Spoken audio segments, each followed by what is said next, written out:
Hey G.I. Joe fans, welcome to this 9th anniversary G.I. Joe toy review, where today we are looking at a very brand new figure. And thanks to my boy Carson for donating this figure. It was in the comic 2-pack with G.I. Joe Ace. And we are looking at Wild Weasel. And being that this is the anniversary video, we are not doing shout outs of the week today. So we're going to start by looking at Wild Weasel's pilot, or Wild Weasel's file card, where it says Cobra pilot, codename Wild Weasel. It's got a picture of Wild Weasel here with the Cobra logo. It says file name classified, primary military specialty is ground support pilot, birthplace is classified. Wild Weasel learned his trade flying for Cobra operations in every hemisphere in which the evil organization has conducted its corrupt business. His knowledge of close support aircraft ranges from jerry-rigged civilian conversations to state-of-the-art flying weapons platforms. A mouth injury inflicted during a strafing run is rumored to be the cause of the characteristic sibilance in his speech pattern. As wild and unpredictable as his codename, he'll buzz his own guys just to cause some trouble. Quote at the bottom is from Wild Bill, and it says Wild Bill says he may be a back-shooting, low-down snake in the grass, old Texas term, but the boy can fly like it's nobody's business. You gotta respect this skunk for that. Which is very kind of cool, but more on that later on. And his accessories are as such. He's got the typical figure stand we've come to accustom with the 25th anniversary and higher G.I. Joe figures with the upraised Cobra logo.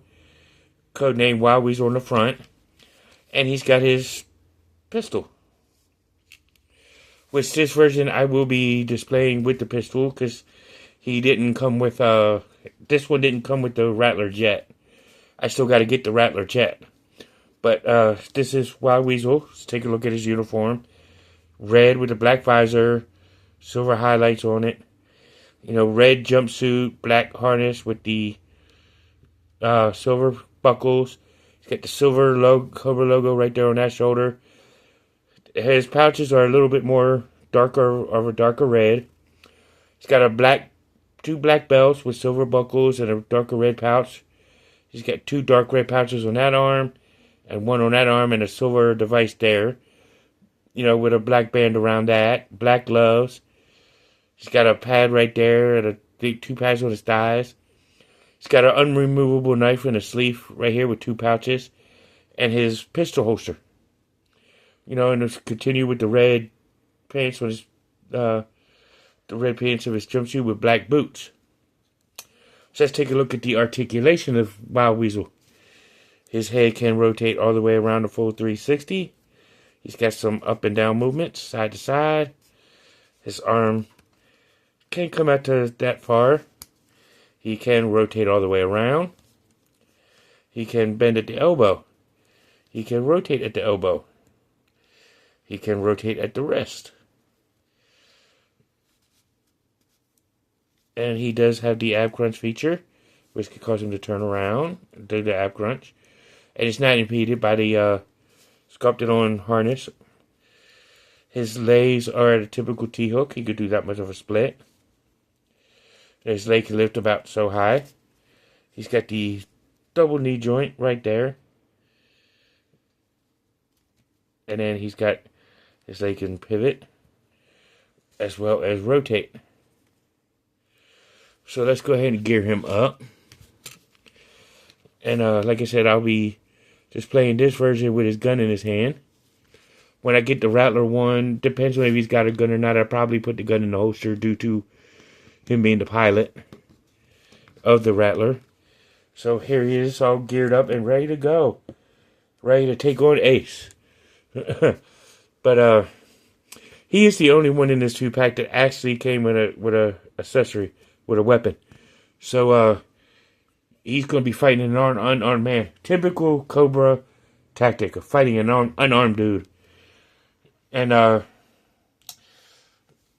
but I like this Wild Weasel. I mean, I've talked to quite a few other people about Wild Weasel. Uh, as of the day I was making this video, showed him off to a couple people. It was like, would you buy him off from the store? A couple people was like, no, because he's too red.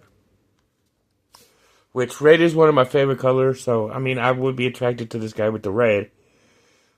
But being that he's Cobra, is the red is I only really do the red one in the uniforms for the Crimson Guard.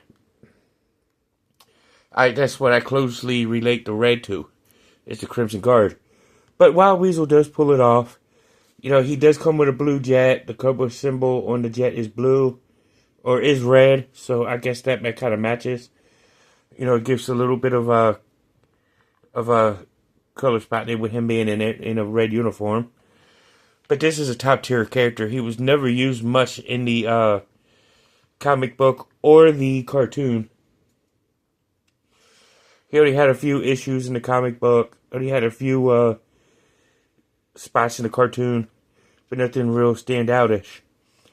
But but he was still one of my favorite characters because, you never knew about this guy, and he did have one special issue in the comic book where he was in a dogfight with Ace and with the Rattler and the Sky Striker, and of course Wild Weasel had the Baroness for a co-pilot, and Ace had Lady J. So I mean, if you're a wrestling fan like I am, that'd be a great mixed tag match. Wild Weasel and Baroness versus Lady J and Ace. But it is what it is. But this is a really top tier figure in my opinion.